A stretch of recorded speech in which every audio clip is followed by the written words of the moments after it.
sometimes you start the same thing with someone around the same time, but for some reason it feels like the other person is progressing faster, they're getting ahead of you, and they're getting paid more, and they're getting better results in a much shorter time span than you did. I felt the exact same way with writing, and I dreamed of being a writer and I wanted to be really good at it, but I felt like other people are just passing me. They were learning it faster, they were getting better faster, and they were just getting better results than me, and they were making money with it, and I didn't. And it was really frustrating to me, and I felt like there's something wrong with me, but there isn't. I just haven't found the system at that point in order to actually get ahead of other people and to learn writing fast so I can get more clients, I can get paid more, and I can make a living as a writer. And in this video, I'm gonna share my exact process in order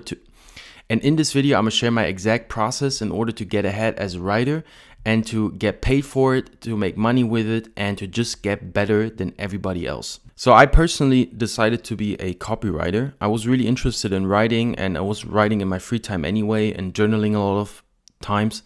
And I saw that being a copywriter is something that I really enjoy, and I like doing marketing as well. And there was kind of this overlap of interest and value that I can deliver to other people and I can get paid for. And I ended up writing a lot of Facebook ad copies. Here are just some. This is like close to 7 figures of ad budget that ran over ads that I wrote. And again, this is just a small fraction of some clients that I wrote copies for. And in order to get ahead, there were 4 steps pretty much. So the first step is depending on what kind of writing you want to do, but you need to do deliberate studying. And it doesn't matter if you want to be a content writer, a book writer, a fiction writer, a copywriter, whatever writer else there is. You just need to find out who are the people that are the best and that have been getting the best results ever, and then find a way to learn from them. And for example, in my case, copywriting, I found that some of the G's were from the 70s and 80s and way before my time, but they were kind of the pioneers of copywriting. And most of the new stuff that I learned from coaches and courses and on YouTube, they all learned from these people. So I found the source. And you really want to do the same thing. So for example, if you want to be a fiction writer, then there are probably courses and YouTube videos on how to write fiction, but I can guarantee that all these people learned from someone else, and there has to be a source where they all learn from, and you need to make it an effort to find that source. And how do you find this? One thing you can do in courses is kind of sketchy and they don't really recite their sources and stuff like this. But for example, if you buy like some new age book, and in these books, they have like their sources in the back, and you can just look through these sources where they learn from. And then you can start reading those books and potentially do the same thing. And sometimes you get also to just ask like some of these coaches or YouTubers or whatever it is, and just ask where they learn from and who they believe is the best one to ever do it. For example, I know for fiction writing, Stephen King has probably some books on it, on writing. There's one guide. And there are probably other ones as well. And I would just encourage you to just read these books and not, learn from someone that just copied the thing from someone else. Because there's usually something that gets lost in the translation, okay? And then obviously you want to really dive into these books. Like just reading them once is not enough. For example, this book, that is like kind of the pioneer book, and they don't even print this anymore. So I bought it and I have it in my bookshelf behind me. I think I paid like 200-300 euros for this book, but it's so valuable. It's worth more than most of the courses that people sell for 3K online right now, because most of the stuff in the courses is from that book anyway. A lot of the things only apply to like now Facebook ads, and they did it in print ad, but the principles are the same. And I read it a lot of times, and especially when you read the book, you don't just want to sit down and then you read it for 3 hours. That is pretty much useless. What you want to do is you want to take one chapter, for example, and just take this one chapter and then read it over an entire week and continuously ask yourself, like, how can I execute this? How can I implement this? And the next time I sat down to write some copies or some text in general, I would work on just applying this one principle as best as I possibly can in order to fully understand it, okay? And you keep doing this over and over again, and over time you get to a point where you really understand these principles. And once you understand the principles, you're able to adapt them to whatever situation you're in and what you want to learn, okay? Once you study and you started to deliberately study from the greatest, then you want to start to model/copy, whatever the word is. And what I did for the copywriting, I found these old ads, and they have been ads that these people have written, okay?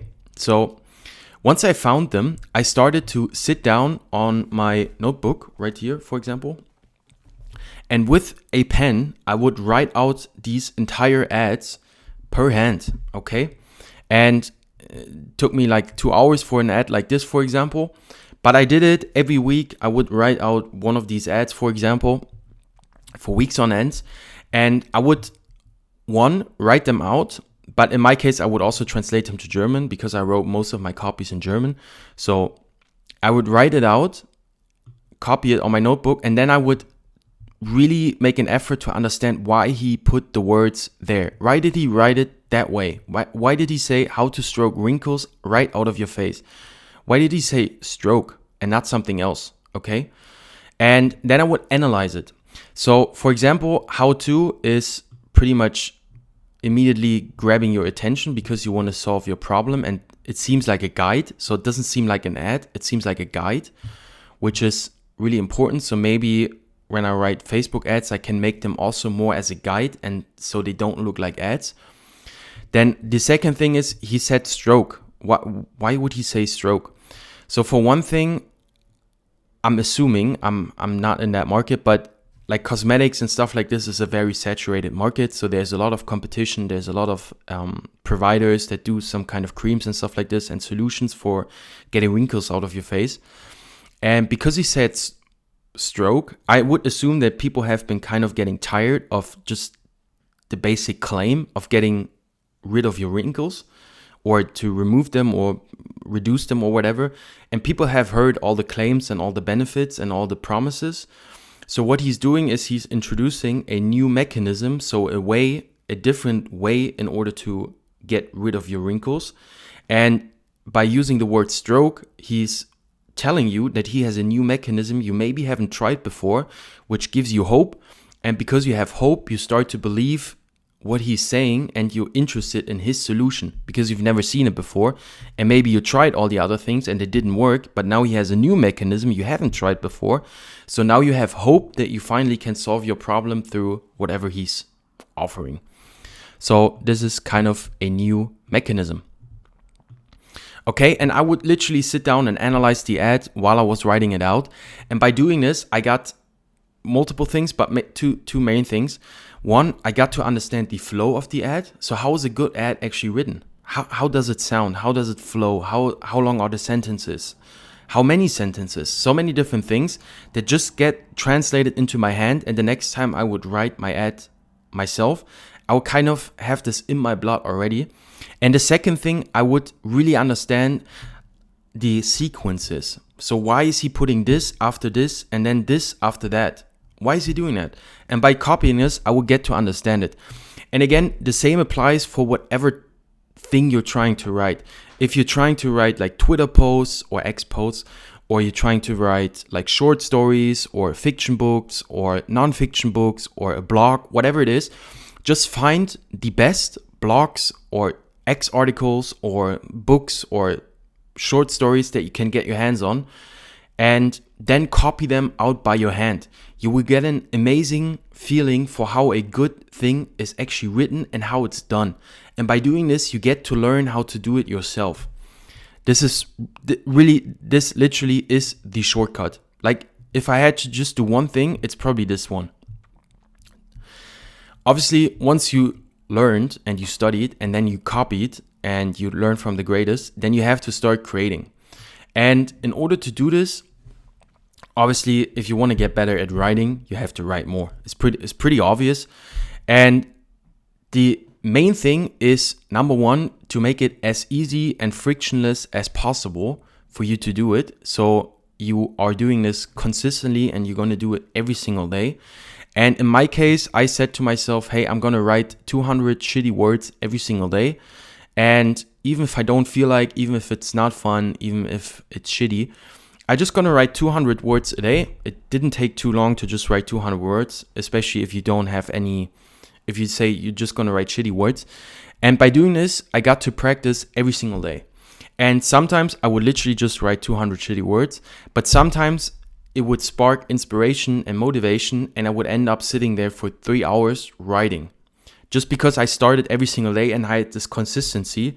And the thing is, you're going to be average and mediocre at most days, but you need to be able to be mediocre at most days because this will allow you to be exceptional at some days. And that was kind of the thing. And sometimes I would just end up with writing an amazing piece of copy, or I would just write an amazing ad that ran for like months or years later on. And that kind of was the key, to practice every single day. And I did it first thing in the morning. And then I got this out of the way and I continuously got better and I got to apply the things that I learned. And sometimes I would just say, let me just write 200 shitty words about this one principle I learned from the book this week. Okay. And the last thing is, you need to have some kind of feedback loop.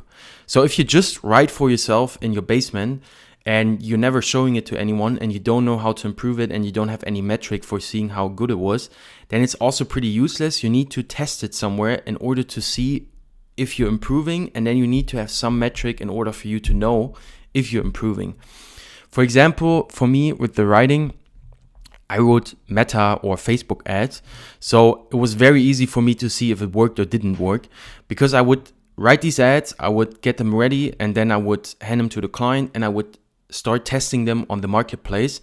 And copywriting is pretty binary. It either works and sells or it doesn't. So in my case, I saw my improvement by getting more results and better results. For example, if we gotten more leads for cheaper prices and the quality was better, for example, and we made more money. Then there were some other metrics as well, the click-through rate, which is not seeable on this screenshot here, where you can basically see how many people clicked through your ad and read the entire thing and things like this. And that was also a good metric because it would tell me that having a high CTR is usually an indicator that you have written really good copy. And the better my CTR was and the better my sales have gotten, the more I knew how to improve my copies. And obviously, if I would test 5 different copies and pieces that I wrote, and I saw that, for example, this one has gotten no sales, this one got a little bit of sales, but also very low budget, and this one is the winning ad, then I know whatever I've done here is not working. It's not so good.